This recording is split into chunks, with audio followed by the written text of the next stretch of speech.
Page number 96, changing the lives of widows. Raja Ram Mohan Roy was particularly moved by the problems widows faced in their lives. He began a campaign against the practice of sati. Ram Mohan Roy was well versed in Sanskrit, Persian, and several other Indian and European languages. He tried to show through his writings that the practice of widow burning had no sanction in ancient textbooks. By the early 19th century, as you have read in chapter 7, many British officials had also begun to criticize Indian traditions and customs. They were therefore more than willing to listen to Rajaram Mohan Roy, was reputed to be learned man in 1829. Sati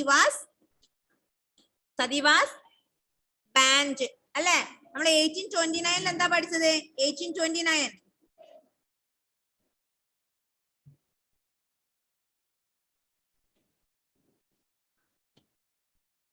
1772 to 1833 വരെയാണ് ആര്? രാജാറാം മോഹൻ റോയ് അല്ലെ. Rajaram Mohan Roy was a social reformer. Rajaram Mohan Roy was a social reformer. He is always promoted to the equality of human being, right? അല്ലെ, equality of human being നെ promote ചെയ്ത ഒരു social reformer ആണ് ആര്? Rajaram Mohan Roy. Rajaram Mohan Roy was well versed in Sanskrit and Persian, അല്ലെ, Persian and other Indian and European languages. He was very fluent. He was very educated person in Sanskrit, Persian and other Indian and European languages. And he is always promoting to widow remarriage. About 200 years ago, widows didn't have right to remarry. But Rajaram Mohan Roy always promoted to remarriage. Widows remarriage. Then അങ്ങനെ അദ്ദേഹം 1829 in 1829 Rajaram Mohan Roy banned sati. Sati was, the system of sati was banned by Rajaram Mohan Roy in 1829. Okay, underline ചെയ്തോ. 1829 രാജാറാം മോഹൻ റോയ് എന്ത് ചെയ്തു? സതി നിർത്തലാക്കി. എന്താ സതി എന്ന് പറഞ്ഞാല്? ഭർത്താവ് മരിച്ച ഭാര്യമാരെ ഭർത്താവിന്റെ ചിതയിലേക്ക് ചാടി, അല്ലെ, ജീവനോടെ ചാടി അതോടൊപ്പം മരിക്കണം. അതാണ് സതി എന്ന് പറഞ്ഞ സമ്പ്രദായം. In 1829 this system was abolished by Rajaram Mohan Roy. Okay, the strategy adopted by Ram Mohan was used by later reformers as well. Whenever they wished to challenge a practice that seemed harmful, they tried to find a verse or sentence in the ancient sacred textbook and supported their point of view. They then suggested that the practice as it existed as present was against early tradition. Then in 1829, Rajaram Mohan Roy abolished the sati. Then after that, many social reformers came and promoted to this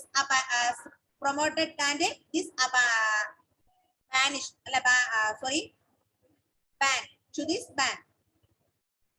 Then അങ്ങനെ രാജാറാം മോഹൻ റോയ് എന്ത് ചെയ്തു? സതി നിർത്തലാക്കിയ കുറെ ആൾക്കാർ എന്ത് ചെയ്തു? ഇവരുടെ ഈ സതി നിർത്തലാക്കിയതിനോട് കൂടി യോജിപ്പാണ്. ഞാൻ പറഞ്ഞു already, A coin has two sides, അല്ലെ, ഒരു നാണയത്തിന് രണ്ട് വശങ്ങളുണ്ട്. Just like that, more people supported to this abolition of sati. At the same time, other part also rejected this abolition. Okay. Then, for instance, one of the most famous reformers, Ishwar Chandra Vidyasagar, used the ancient text to suggest that widows could remarry. His suggestion was adopted by British officials, and a law was passed in 1856 permitting widow remarriage. Those who were against the remarriage of widows opposed Vidyasagar and even boycotted him.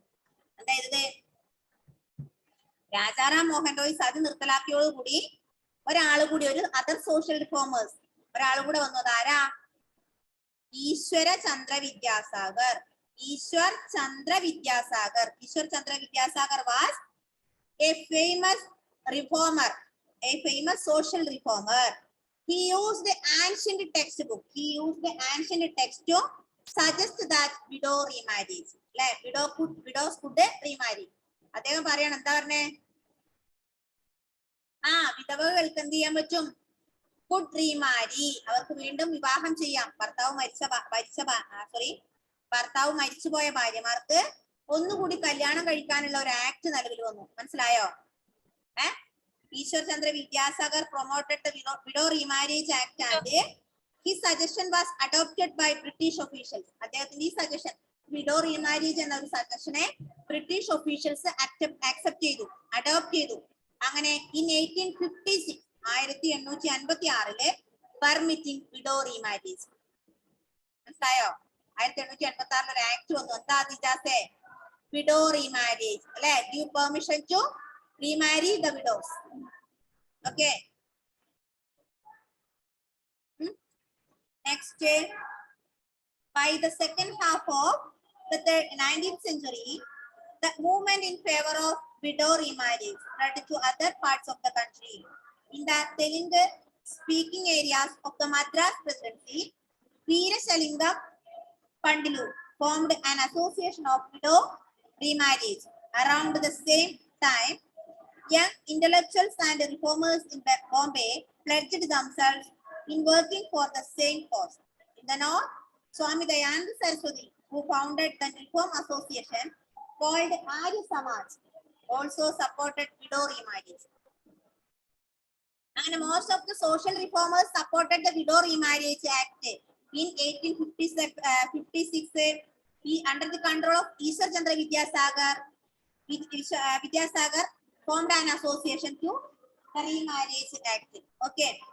Then അടുത്ത ഒരാൾ വന്നു. ആരാന്നറിയോ? സ്വാമി ദയാനന്ദ സരസ്വതി.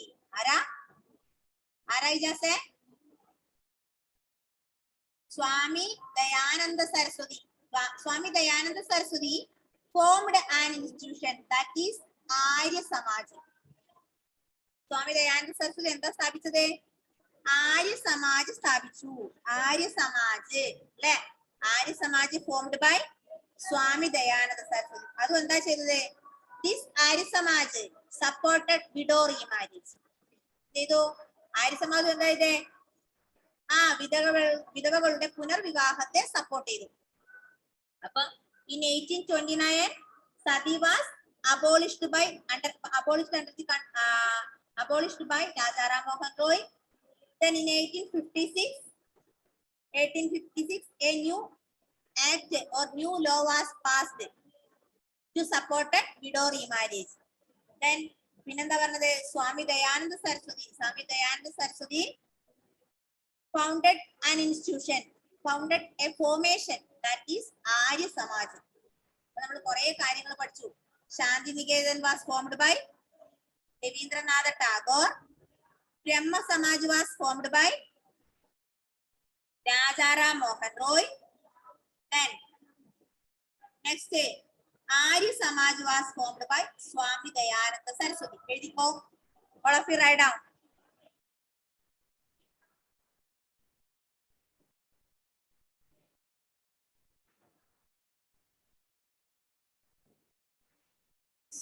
ശാന്തി Niketan. Miss നോട്ട്ബുക്കിലല്ലേ? ടെക്സ്റ്റിന്റെ സൈഡിൽ എഴുതിയാൽ മതി മക്കളെ. ടെക്സ്റ്റിന്റെ സൈഡിൽ എഴുതിയാൽ മതി.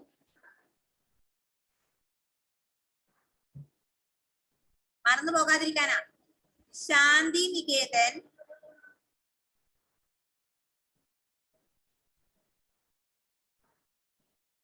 നികേതൻ ആരാ?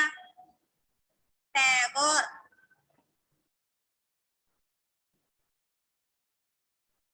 ശാന്തി Niketan Tagore.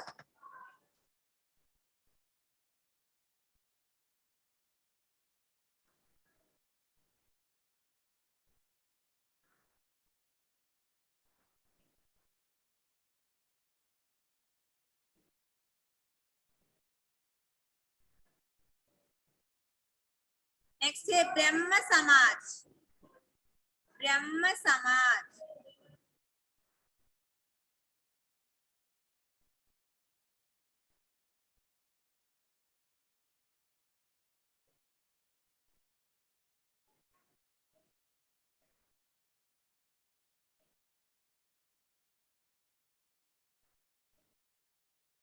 Next one, Brahma Samaj.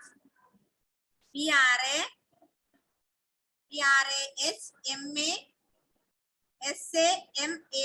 Brahma Samaj. Brahma Samaj. Ara. Rajaram Mohan Roy. Rajaram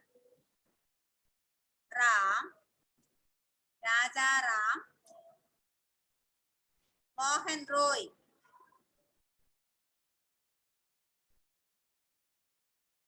Rajaram Mohan Roy.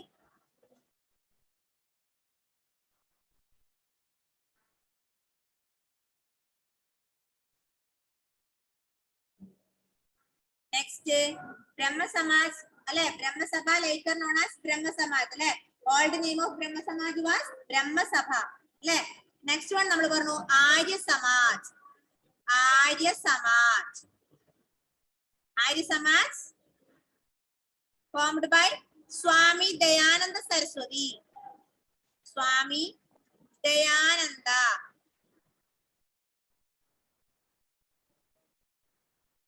Dayananda Saraswati. Swami Dayananda Saraswati.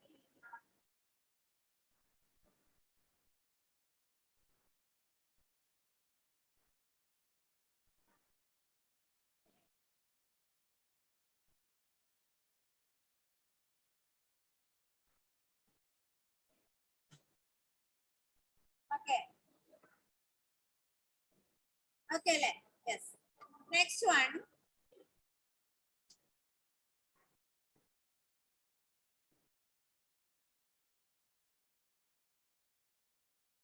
Next one, listen.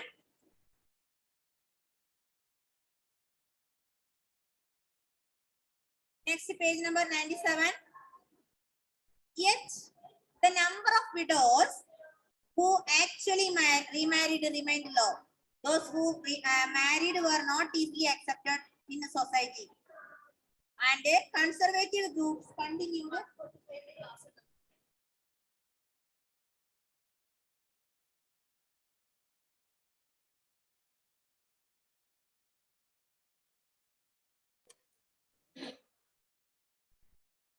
Then those who married were not easily accepted in society, and conservative groups continued to oppose the new law. The Widow Remarriage Act was passed in 1856. Then Arya Samaj was formed by Swami Dayananda Saraswati. These then Brahma Samaj, Arya Samaj, etc. are promoted or supported to widow remarriage. Yet, most of the widows didn't ready to remarry. മനസ്സിലായോ? ഇങ്ങനെ widow remarriage act ഒക്കെ വന്നുവെങ്കിലും കൂടുതൽ വിധവകൾ എന്തിനു തയ്യാറായില്ല? പുനർവിവാഹം അല്ലെങ്കിൽ രണ്ടാമത് കല്യാണം കഴിക്കാൻ തയ്യാറായില്ല. കാരണം എന്താ? മോസ്റ്റ് ഓഫ് ദ പീപ്പിൾ അല്ലെങ്കിൽ society did not accepted this idea of remarriage. മനസ്സിലായോ? അതായത് സമൂഹം പെട്ടെന്നൊക്കെ അംഗീകരിക്കോ? ഇല്ല. സമൂഹത്തിന് മുന്നിൽ ഒരു നാണക്കേടാണ്, അല്ലെങ്കിൽ സമൂഹം പെട്ടെന്നൊന്നും അംഗീകരിക്കില്ല. അപ്പൊ സമൂഹത്തെ പേടിച്ചിട്ട് കുറെ വിധവകൾ എന്ത് ചെയ്തു? പുനർവിവാഹത്തിന് തയ്യാറായില്ല. അപ്പം ഇങ്ങനെയുള്ള ബ്രഹ്മസമാജും അതുപോലെ ആര്യ സമാജൊക്കെ സ്ഥാപിതമായി. പിന്നെ സതി നിർത്തലാക്കി. പിന്നെ ന്യൂ വിഡോ റീമാരേജ് ആക്ട് വന്നു. ഇങ്ങനെയൊക്കെ വന്നു കഴിഞ്ഞാലും most of the ladies, most of the widows didn't ready to get remarried because the society not easily accepted this idea or remarriage. Okay. Next page. Girls begin going to school. പെൺകുട്ടികൾ സ്കൂളിലേക്ക് പോകാൻ തുടങ്ങി.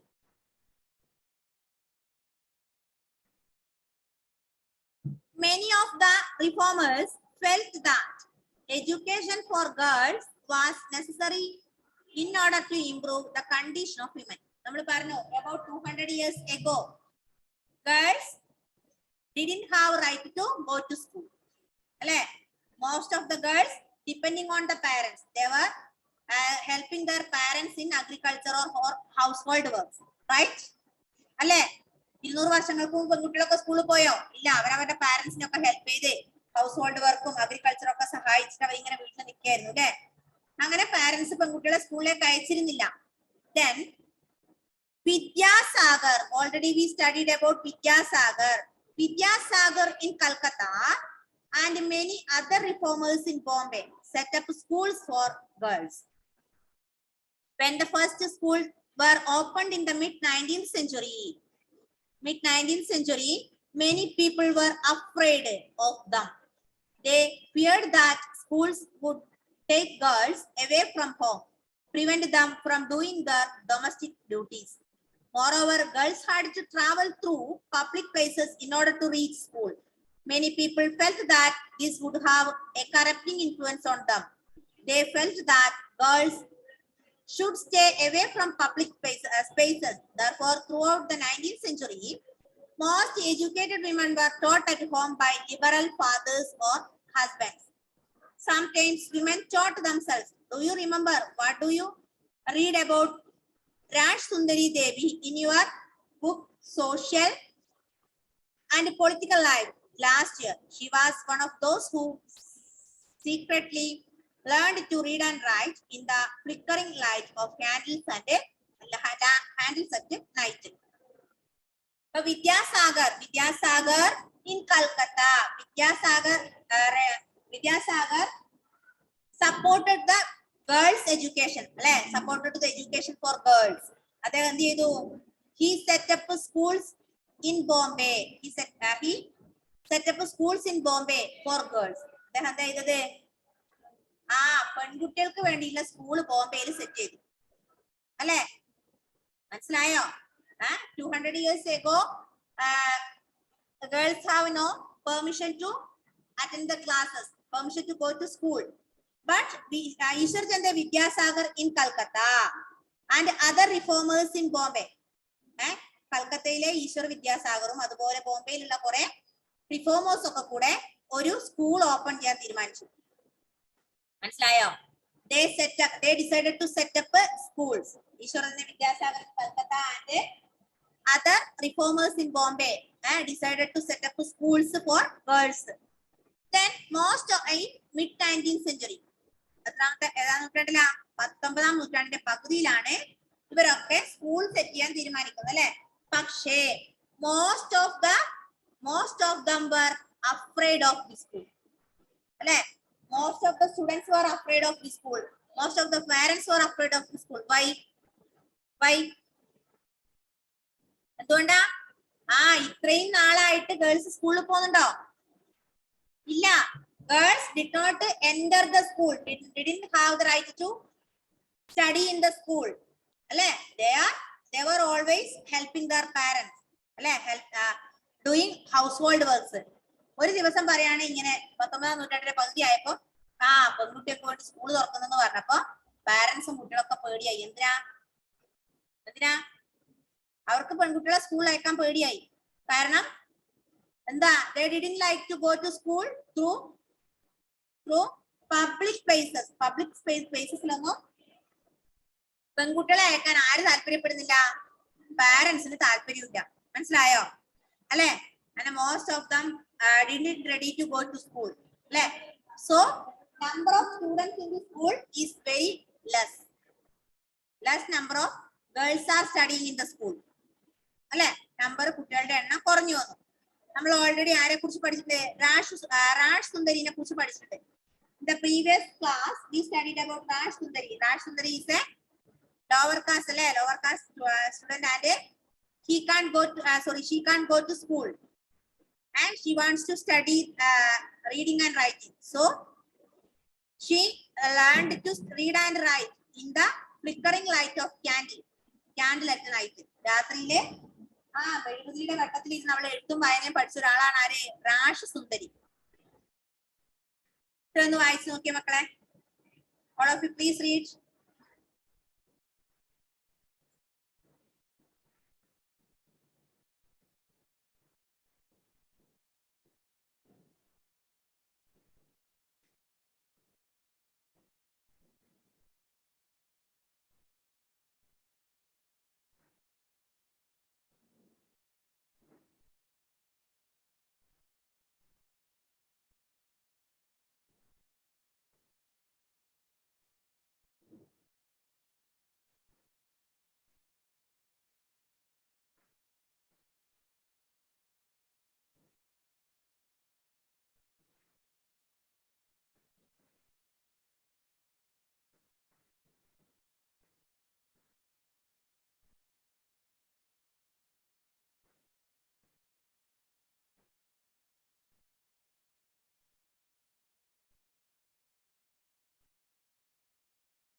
Okay, finished.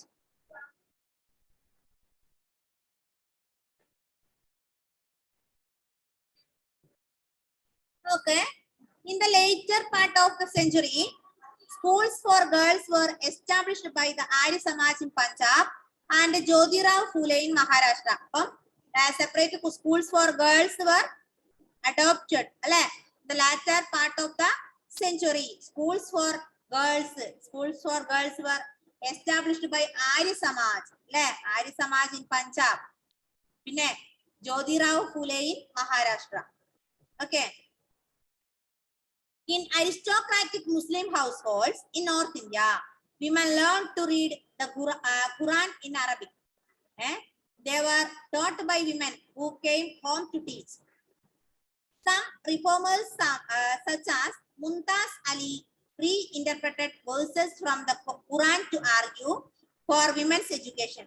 The first Urdu novels began to be written from the late 19th century. Among other things, these were meant to encourage women to read about religion and domestic management in language they could understand.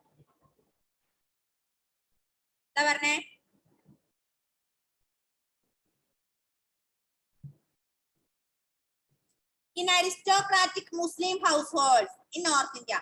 അങ്ങനെ നമ്മൾ പറഞ്ഞു എന്താ teachings കുട്ടികളുടെ വിദ്യാഭ്യാസം, പെൺകുട്ടികളുടെ വിദ്യാഭ്യാസത്തെ promote ചെയ്യുന്നു അല്ലെ, പ്രൊമോട്ട് ചെയ്യാൻ തീരുമാനിച്ചു 19ാം നൂറ്റാണ്ടിലെ in the mid part of the 19th century. Schools for girls were established by Arya Samaj in Punjab and Jyotirao Phule in Maharashtra. Then Muslim girls started to study Quran. എന്ത് പഠിക്കാൻ തുടങ്ങി? ഖുറാൻ പഠിക്കാൻ തുടങ്ങി അല്ലെ. In Arabic. അറബിക്കിലെ ഖുറാൻ, അറബി ലാംഗ്വേജിൽ ഖുറാൻ പഠിക്കാൻ തുടങ്ങി ആര്? മുസ്ലിംസ്. അപ്പം അവിടെ പറയണേ they were taught by women who came home to teach. ആരാ അവരെ പഠിപ്പിക്കുന്ന, ഖുറാൻ പഠിപ്പിക്കുന്ന ആരാ? Women who came home to teach.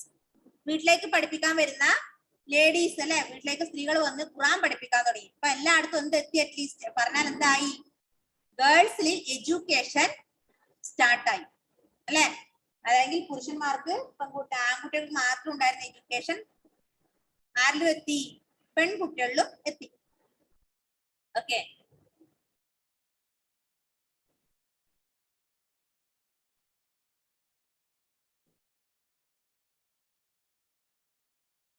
ഇത്രയാണ് ഞാൻ ഇന്നത്തെ ക്ലാസ്സിൽ എടുത്തത് കേട്ടോ.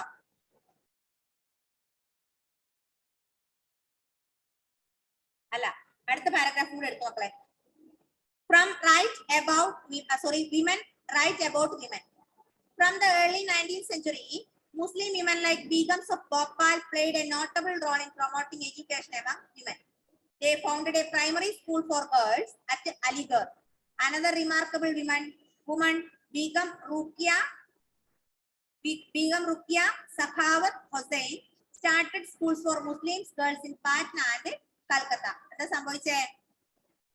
From the early 20th century, 20ാം നൂറ്റാണ്ടായപ്പോൾ എന്ത് സംഭവിച്ചു?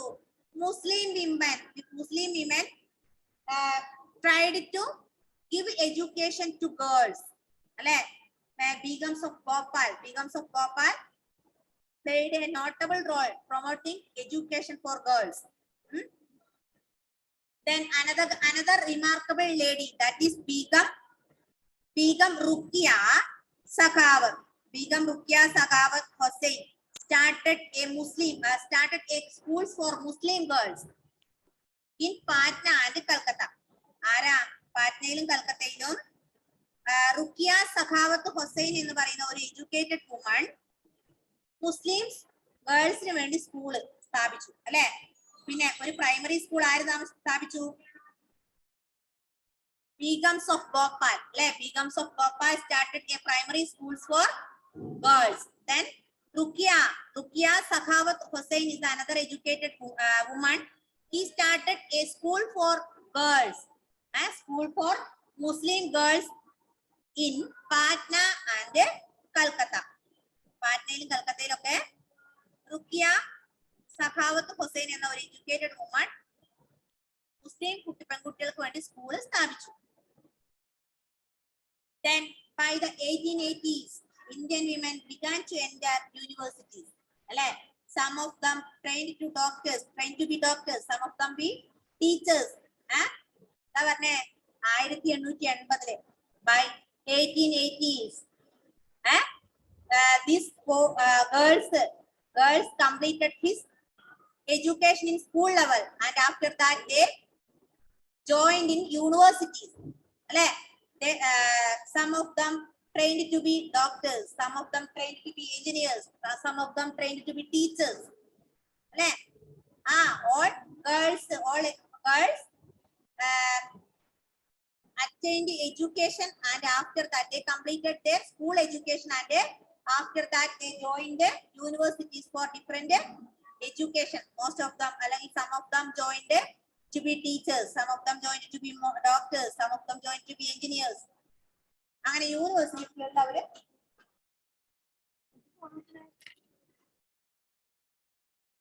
അവരെന്ത് തുടങ്ങി പഠിക്കാൻ, ഡോക്ടർ ആവാനും എഞ്ചിനീയർ ആവാനും ഒക്കെ പഠിക്കാൻ തുടങ്ങി അല്ലേ? യെസ്. നെക്സ്റ്റ് വൺ ഈസ്, ഒരാളുടെ പേര് പറയുന്നത് എന്താ പേര്? Tarabai Shinde. Tarabai Shinde woman educated at home at Pune, published a book, Sri Purusha Purushtulna. Another educated lady is Tarabai Shinde. Tarabai Shinde is another educated lady. He completed his education at Pune and published a book. Shinde, Tarabai Shinde എന്ന് പറയുന്ന educated woman ഒരു പുസ്തകം publish ചെയ്തു. ആ പുസ്തകത്തിന്റെ പേരെന്താ? സ്ത്രീ പുരുഷ സ്ഥൂലന. സ്ത്രീ പുരുഷ സ്ഥൂലന എന്ന് പറയുന്ന ഒരു ബുക്ക് പബ്ലിഷ് ചെയ്തു. അതിൽ എന്താ പറയുന്ന അറിയോ? Comparison between men and women. സ്ത്രീകളും പുരുഷന്മാരും തമ്മിലുള്ള ഒരു കമ്പാരിസൺ ആണ് ആ ബുക്കിൽ പറയുന്നത്. മനസ്സിലായോ? Tarabai Shinde was the educated woman. He published a book named Sri Purusha Stulna. Sri Purusha Stulna is a book of social differences between men and women.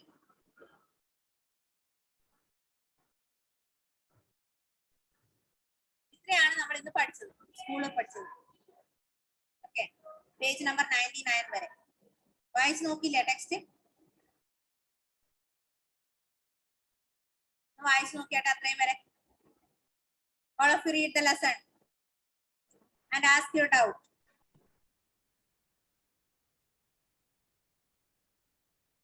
എന്താ മിസ് പറഞ്ഞ ഒന്നുകൂടെ പറയാമോ? Read your textbook and ask your doubts now.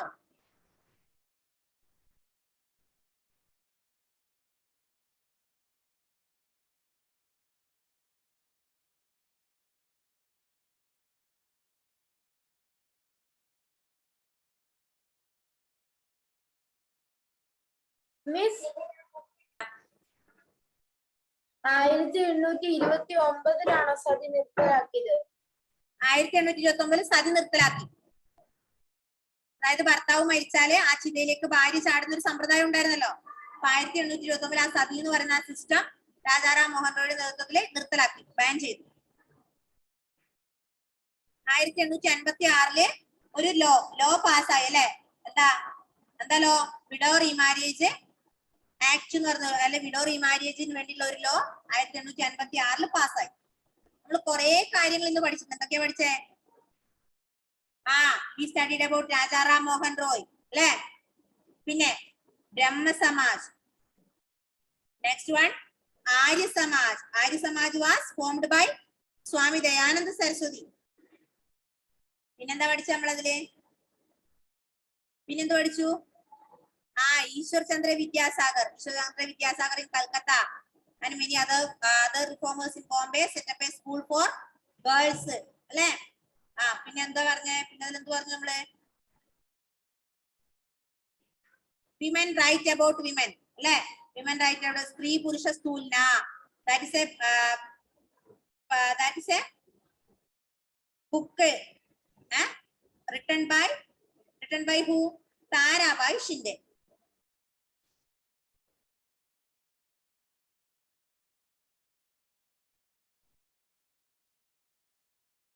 Okay. Any doubt? Bye bye. See you. Tata. Thank you, Miss. Bye.